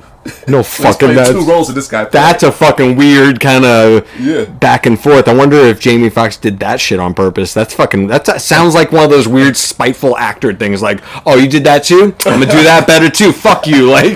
No, Jamie Foxx might not even be aware of the Tyson movie. It was on Fox. Yeah, he might not have. Oh, I remember that. Okay, yeah, I never saw it, but I remember that. And I remember people talking about it. That's like way taller than Tyson. He was in Universal Soldier: The Return. I don't even remember. He did a lot of direct-to-DVD movies. He did sequels to other people's movies. That was The Return was one of those. I was like... Undisputed was the next one, right? Undisputed is the top one here. It's Never Back Down, Undisputed... No, it's not even Never Back Down. It's the sequel to Never Back Down. And is that the sequel to Undisputed? Yeah. Last Man Standing. In the first Undisputed, it was Wesley Snipes and I think Ving Rhames. And this is this other one... And Ving Rhames, he's another. There were two inmates, and they had a little fight club inside prison or whatever. Ving Rhames is a weird one because other than like Pulp Fiction? Pulp Fiction doesn't even count because Pulp Fiction was an indie film. Oh yeah, you know what I mean? That was an indie style Hollywood film. He was That's what helped him blow up. 100%. Yeah. But Ving Rhames did a lot of that. He was like the sequel indie film sequel guy. Mm-hmm. He took whatever roles he fucking could get. Yeah. Maybe it was a money thing. Maybe he was just happy to act. But he was one of those guys. He didn't have any fucking problems with that. He's like, all right, I'll do it. Well, fuck yeah. And he was usually awesome. He's a good. I like him a lot. Yeah. But a lot of people have that like, it's not. Oh, it's the sequel. Yeah, it's like those. What? Take the fucking... Make it good. If you're so good, make it good. Exactly. Do that. And that's why he's one of those guys. John Leguizamo's one of those guys. John Leguizamo, speaking of him, he did that shit all the time. He was like, all right, I'll be in your movie. I bet you remember where he got his start. I do know where he got his start. Not just quite his start, but his first TV show. Fuck, I remember him talking about this, and now I can't... it's the pressure of... It's a sketch show. It's called House of Buggin'. Fuck yes, okay. It was like the Latino in Living Color. Yes, yeah. And you know who was on that show? You know that actor Luis Guzman? Yeah. He was on that show. Oh shit, really? Yeah. There was somebody else on. I thought you were going to say somebody else. There was somebody else, some other actor that was on that show too. Yeah. But he was a Latino in Living Color. And he on Fox too. But his stand-up, his one-man show stuff. Yeah. Some of my favorite stuff ever. Did you see his most recent one? The only ones the history one. The only one I ever seen was Sexaholic and Freak. Sexaholic's great. Yeah. Freak was, I think, the one right after or before Sexaholic. That's what he describes like the history. It's about a bunch of about like Latinos, like Africans, Spaniards, and Indians had a freaky 3-way, and that's how we were made. Okay, so that was right after or right before Sexaholics, because I remember that one too. I saw that one as well, but I saw his new one.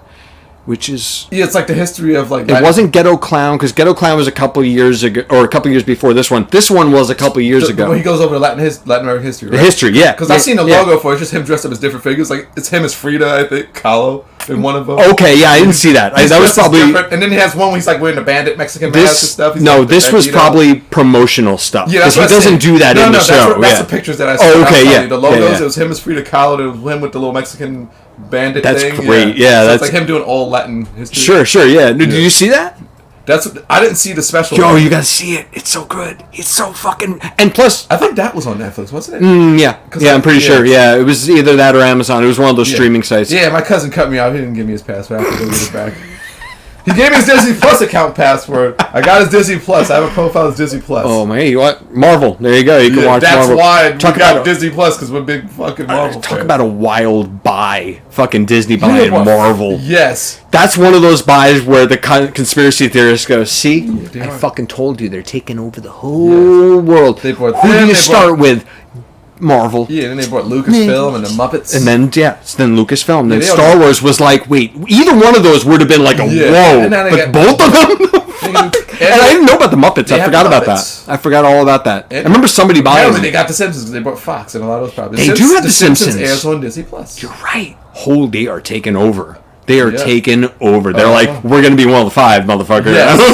You see those movies where it's like, the world is ran by corporations now, and there's only... That's what I mean by one of the 5. Yeah, it's never one... That's Dr. Evil and shit, like, that's a... No, it's like the movie thing. That's like when they did that Total Recall remake, when it was like, you had 2 continents that was pretty much ran everything. It was China... I don't even remember. I don't remember, because I hated that fucking movie, so I fucking hated the remake with Colin Farrell, right? Yes. Fucking hated it. I liked him in it, because I love Colin Farrell, and he's good. Yeah, I like some of the other acting, if I remember correctly, but because honestly, the whole time I was just sitting there like... The only 2 things I remember from that movie is the 2 continents that ran the world, like a continent that was America and a bunch of other things into one. Like a conglomerate of, and China and conglomerate of other ones. I remember that at all. And then the other thing I remember was there was an elevator that takes you from one side of the earth to the other. Because on this side of the planet was one with that side ruled, and then the Chinese side ruled the other side. That's the only thing I remember. Okay. You go I don't remember that either. Elevator and that's all I remember. I don't remember that. And then they tried to do a callback to the lady with 3 tits. That's all I remember. I remember them trying to do callbacks, and no, it didn't work. In my head, just kind of going, was that a callback? Like, was that really an accident, or was that? I know. I felt bad for the main actors in it because it wasn't made well. Yeah. As a remake, you know what I mean? But if it was called something else, it might have been better. Yeah, like if it was just inspired by it or something. Not even not even. I mean, the fact that it was attached to it to me, degraded it. Like if it was just a movie starring Colin Farrell about going to Mars and like all this whole stuff, it would have been a little better because the fact that it was a remake of Total Recall, I had this whole comparison thing going in my head. Similar to how how Taken was basically the same plot as Commando. Oh, was it? So if they called Taken a reboot of Commando, it would have got shitted on. But a lot of people like Taken. Commando with Arnold. Yes. Okay. Daughter gets kidnapped. He's an ex whatever. Military dude. I never saw Commando, so I don't know. Taken, he's ex CIA or something. So they just switched the intelligence agency. Commando's like ex Green Beret or ex something. Daughter gets kidnapped. Got to go after.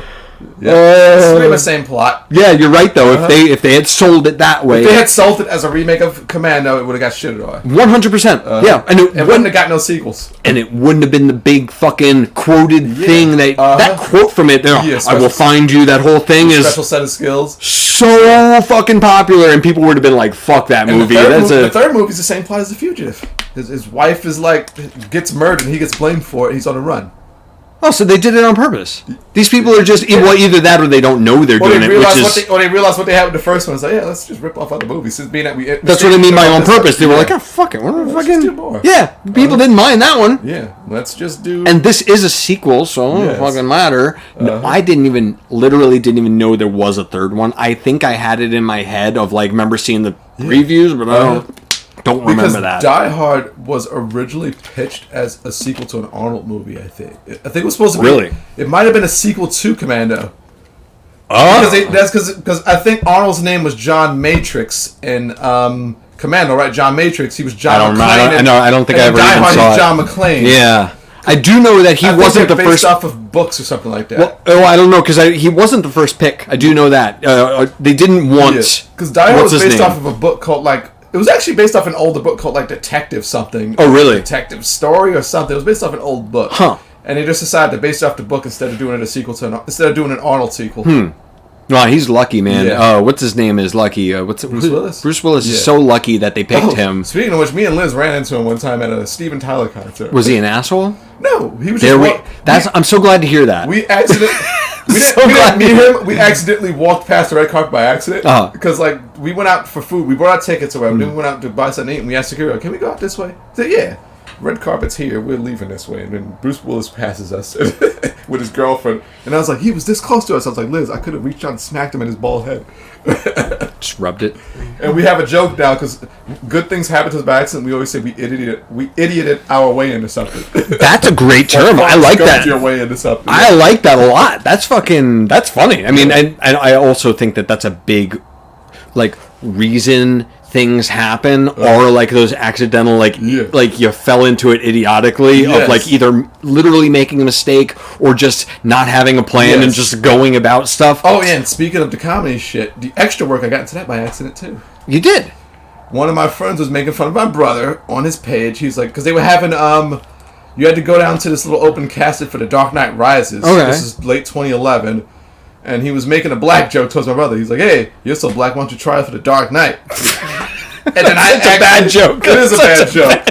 I think it was supposed to be intentionally bad. That's what I mean. Yeah, it's like it sounds like it was like try out for the Dark Knight. Because the guy who did it is like really clever, so I was like, it had to have been intentionally bad. And it was a genius. If he was clever, that sounds like one of those. He's been around us for a while. He can't. I've watched him come up with better. So but it sounds like the kind of joke that you would be like, all right, this guy will find this funny because it's so bad. Like, and it sounds like that. I guess he didn't. Then I actually saw it. I clicked on it and just followed the instructions and went down there. That's fucking great. Hold on. So you didn't even finish the thing with your friend. So you went to I went to Gotham Comedy Club for the comedy seminar. But your friend he couldn't make it. Yeah, but your friend didn't make it. That's so then I look, and he's the one that found it, right? Like he's the No. I think we both had plans for it. Then I found it. I was like, let's go down. I thought you said that he found it. No. Oh, okay. We kind of came up with the idea to do sketches and stuff together. Okay. But then I actually found it. I don't even remember how I found it. And I was like, let's probably go down. Craigslist. And I was only going to... That's a Super Mario guy. I'm serious. That's probably where you found it. That's not where I'm trying to... No, I didn't find it there. Because back then it was like the only place you could find shit like that. It was actually, like on the etc. tab on Craigslist. And then I went down there, and then the thing was, I was only going to go if he went. But then that's what what you told me before. Like, okay. I'll go if you go. Okay. Yeah. Interesting. And then like he ended up not going, so I just went anyway. Yeah. Well, I thought he was gonna make it. Maybe he told me last minute he was gonna make it. Right. I might have been on my way there before I knew he was gonna make it. So I just would make sense. Yeah, that would make sense. Got all the instructions, and then when I went back, I asked one of my friends on Facebook because she's a comedian. She's been on TV. Her name's Khalees Hawkins. Khalees Hawkins? I call her my comedy mom. Okay. All right. There was a show on Oxygen called Funny Girls. I think she was in it. It was like a reality show. Okay. And she was in it, so I called her my comedy mom. I was like, you're responsible for all of this.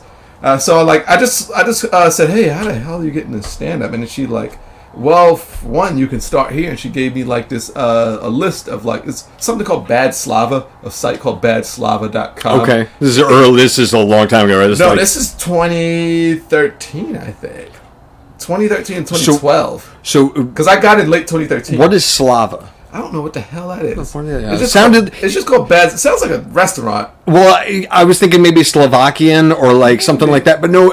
Bad Slava sounds like one of those fucking websites that were like the first websites on the internet. So I figured maybe you meant that. It might have been that old. Who knows? Because it lists things other than it listed open mics, but it had other lists because like it had things for lists from other states and all that other stuff. Okay, so it might have been like a Craigslist thing, but for entertainment. For entertainment, that's okay. All right. Bad Slava. Because you can look for different cities and stuff like with Craigslist. So I looked up the New York part, and I was like, oh, there's an open mic happening Sunday. So I already had a lot of my shit written because like at Gotham. No, when I decided to become a comedian, that was like almost a year in, because I actually made the decision to do stand up in early February of 2013. I got in December 2013. Really? So this is where I got confused, because I just figured, just watching you be on stage, I just figured you'd been doing it longer than since 2013. You have that way about you. You seem very comfortable on stage, so I was like, oh, he's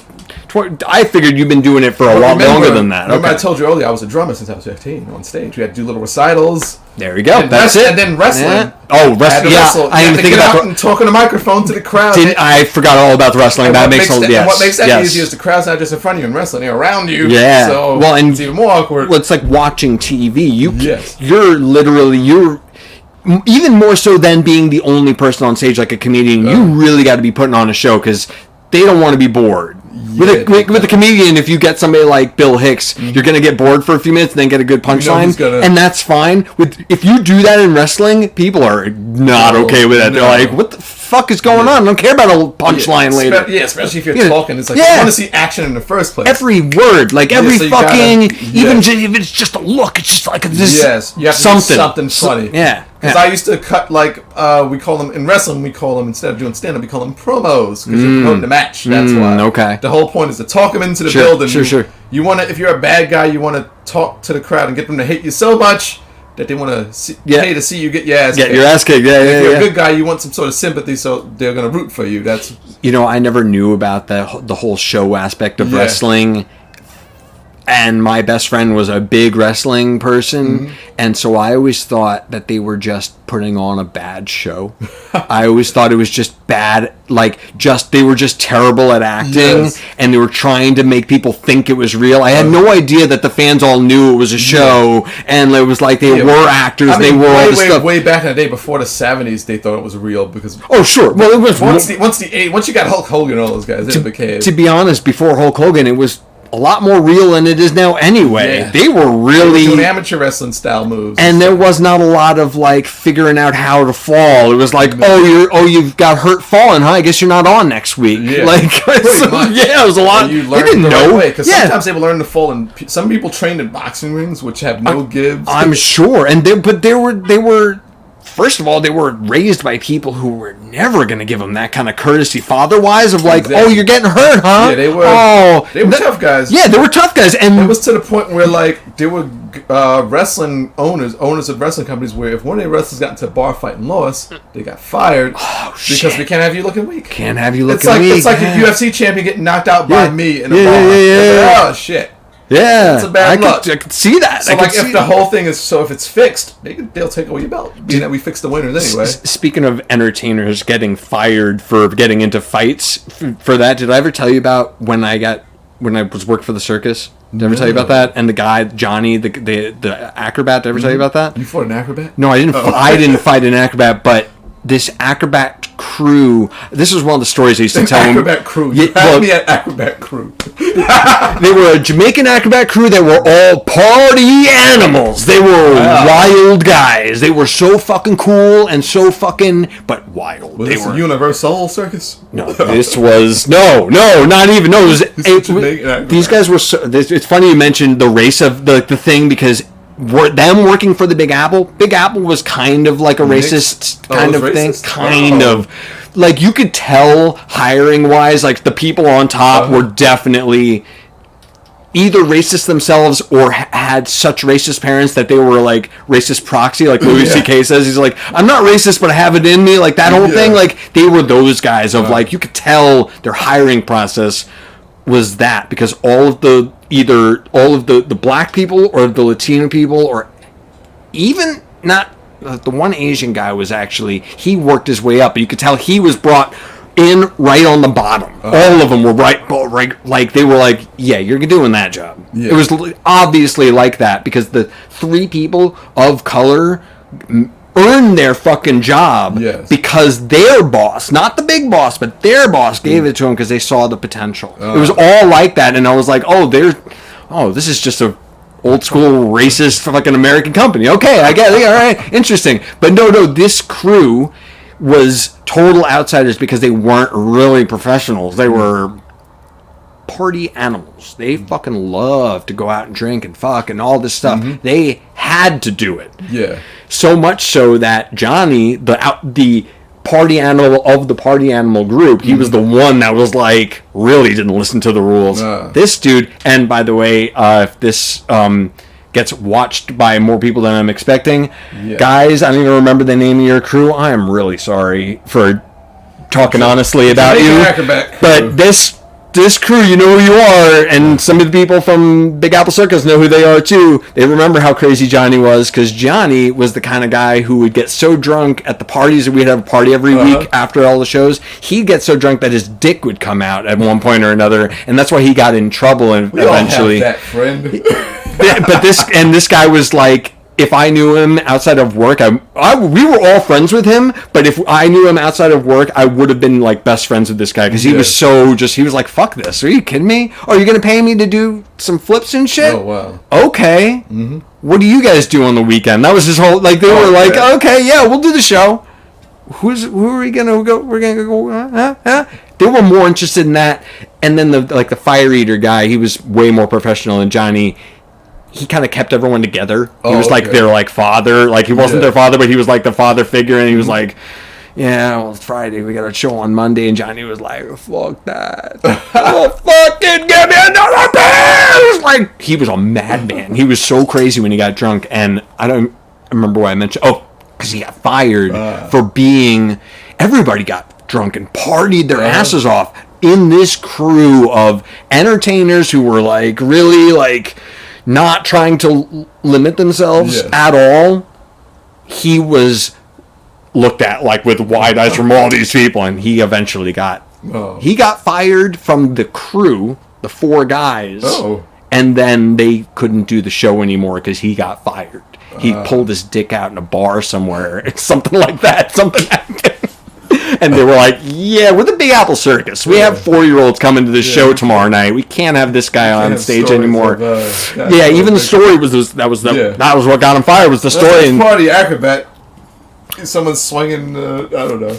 Cirque du Soleil might stand for that shit. But not the Big Apple. They're all European and stuff there, Canadian, European. They might go for that even there, but no, he was, and they weren't even, they weren't like typical acrobats. They were like gymnasts. They did floor stuff. They did like flips. They like did human pyramids and flipped off of each other and shit like that. And then one of them was a fire eater, so he'd do flips and stuff. It was all ground acrobats. So I guess they're gymnasts, not acrobats. Whatever. I don't fucking know that. Anyway, I'm sorry. Just you talking about getting fired for that thing reminded me of him, because he was. I used to tell people a background that story, because the circus. I mean, there's a fucking joke, basically a running joke about circus people, or carnies. The people from the carnival or some people from the circus, they're labeled this way because of how they are. They're not. That's actually where the carnivals is where wrestling came from, like professional wrestling. I'm not surprised about that. That's not surprised at all. When you have the tough guy in the ring and you challenge someone from an audience. That was carnivals that used to do that. That makes sense, because that's even like old magicians used to do things like that. Like that's Houdini used to have that thing where you get punched in the stomach.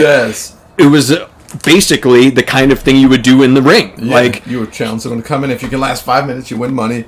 Something like that. Usually the wrestler was really trained. Or he was like a new guy, and that was his like opening thing of like, look how tough I am. We're gonna have the best guys come in and just punch me and show how cool I am. Like there's that guy who did that fucking.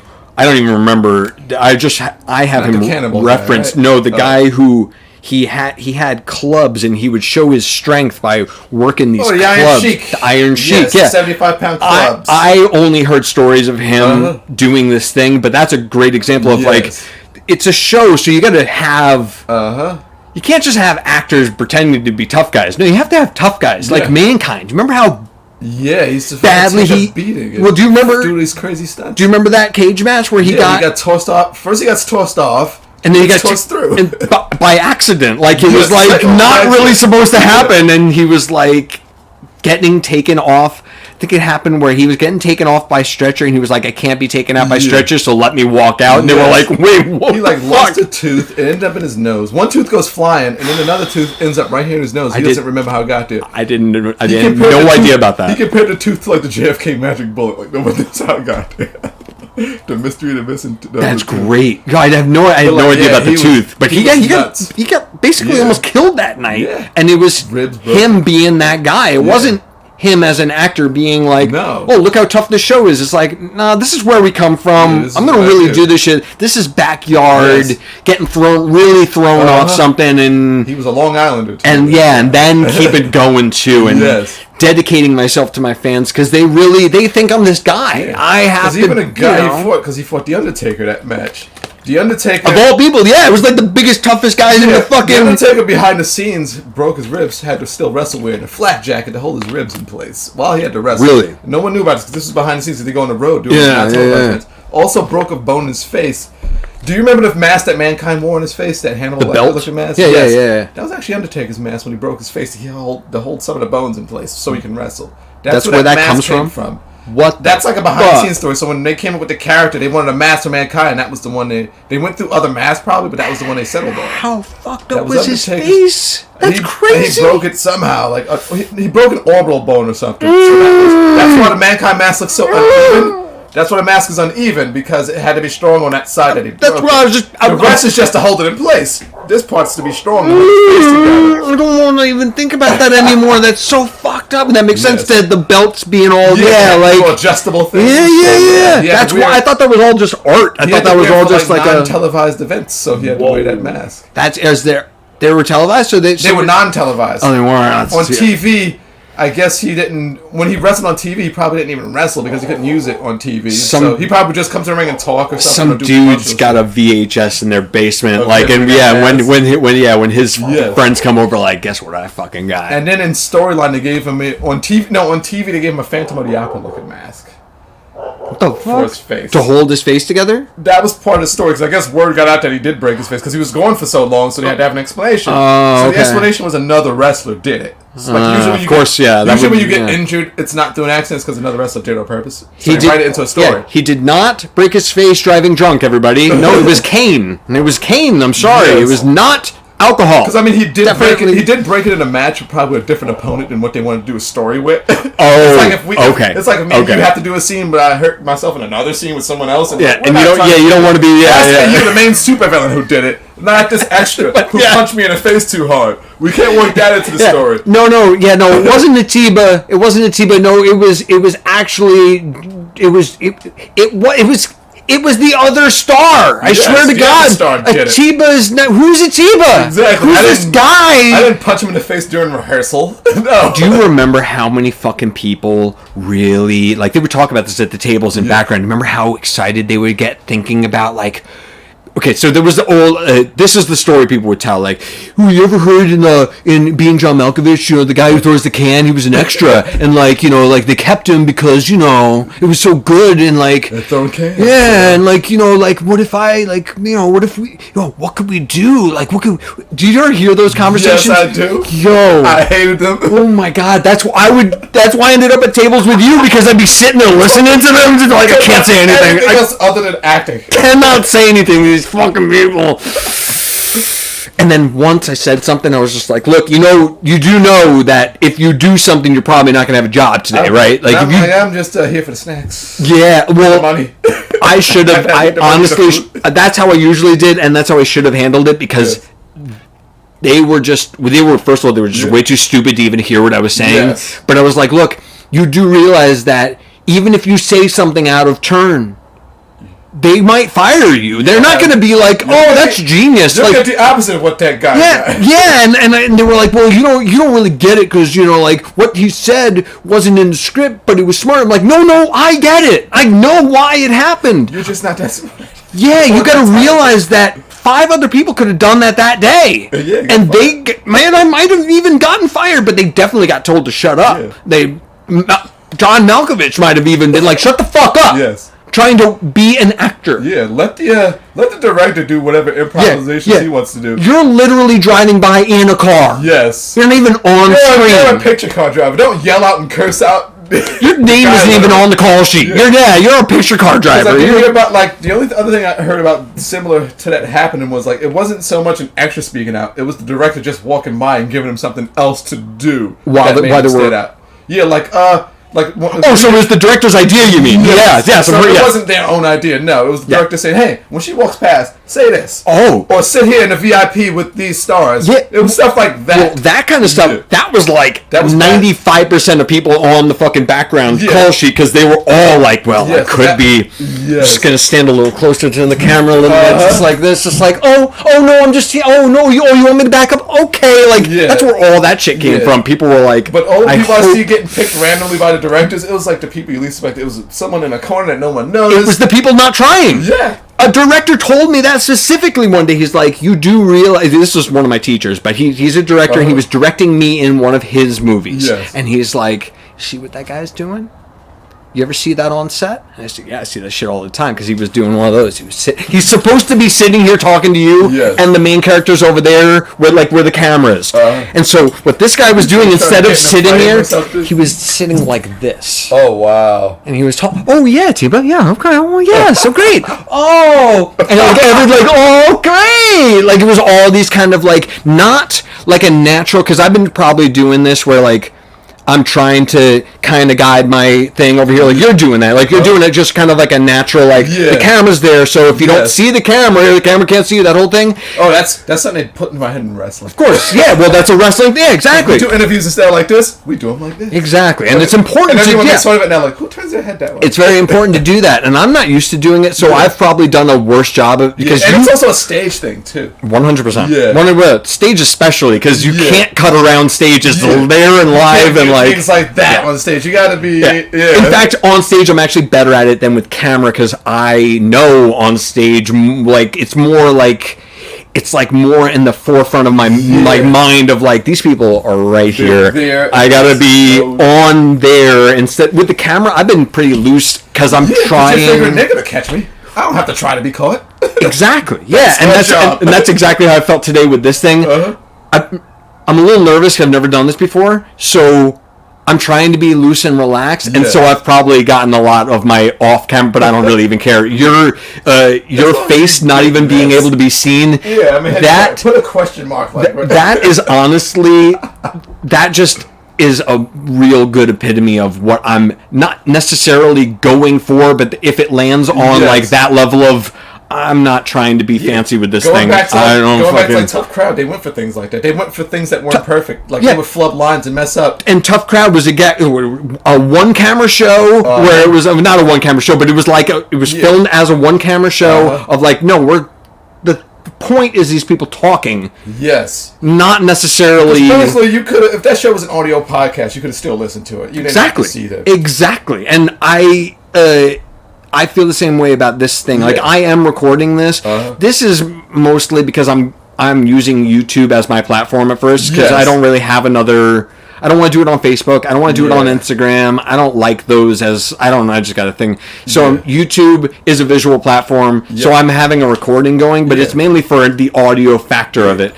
Because I actually go on YouTube to listen to podcasts, and sometimes the videos, sometimes they're not. I do too. The same. Yeah. I do too. All of the podcasts I listen to on... Because you're supposed to listen to it while you're doing other things. Exactly, and that all of the ones I listen to on YouTube, unless they're showing you something... Yes. It's in my pocket or like over here all the time. I watch Joe Rogan a lot. The only time when they say, "Hey, bring up this up on the screen," that's when I watch. Exactly. Like, other than that, you guys listen to it. Yeah, no, that's the only time I'm the same way. Or I'll have it set up next to what I'm doing. Yeah.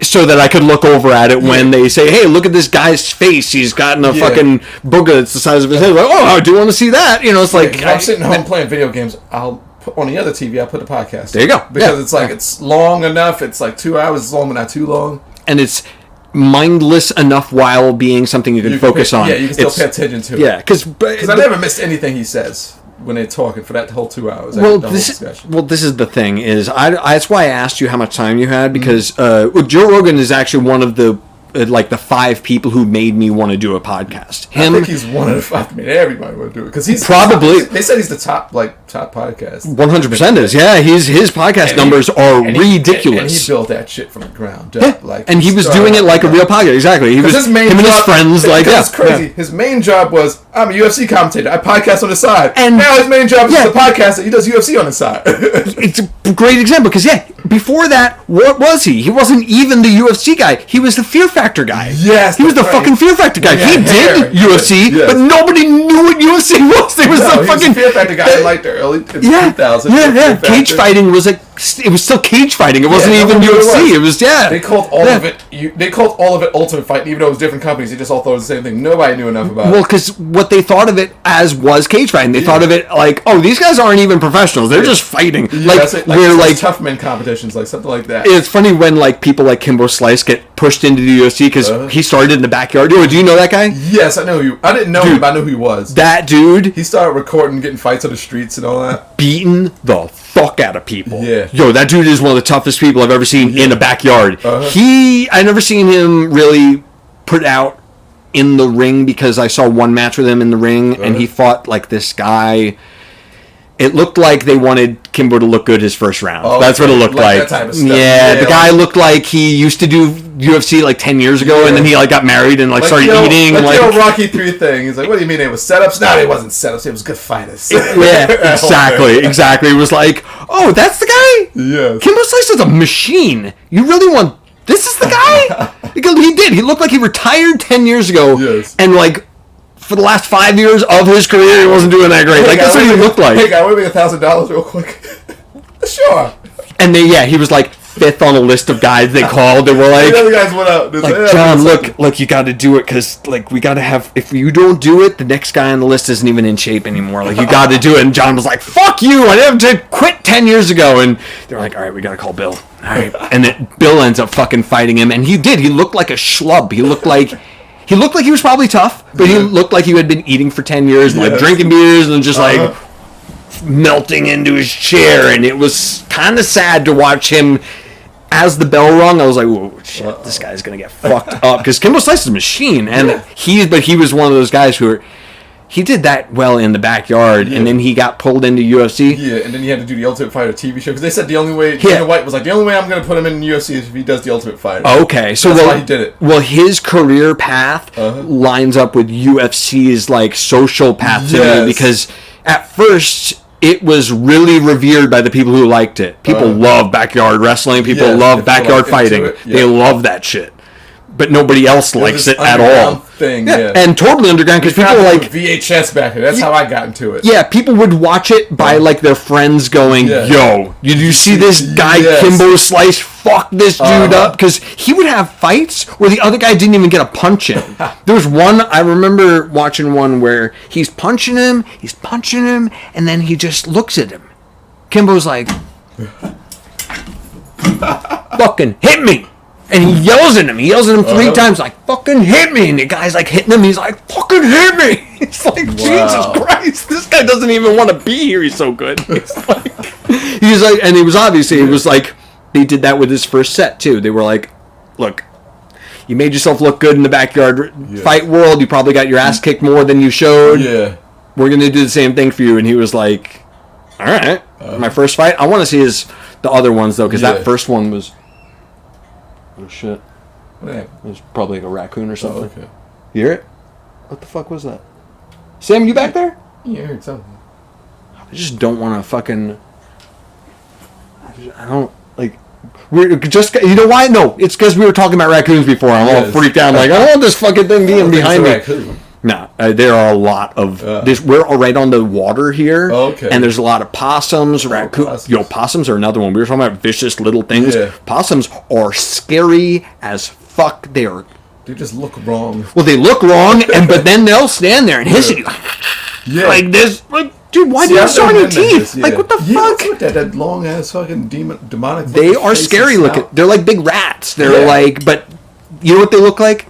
I know exactly what they look like. They look like the versions of rats that were like the bad guys in the Ninja Turtles show in the cartoon. Like mutants, yeah.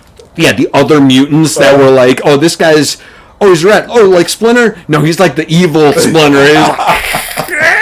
Like, that's exactly what possums look like. And they are fucking, they're vicious, man. By the way, I don't even know how long we've been going here. What time is it? Oh shit! We've been going for almost 2 hours, so can. Yeah. Really? I mean, I'll keep talking if you want to keep. All right, cool, man. Can I take another piss? You can I have to go too. I didn't fucking think about that. I'm gonna pause this real.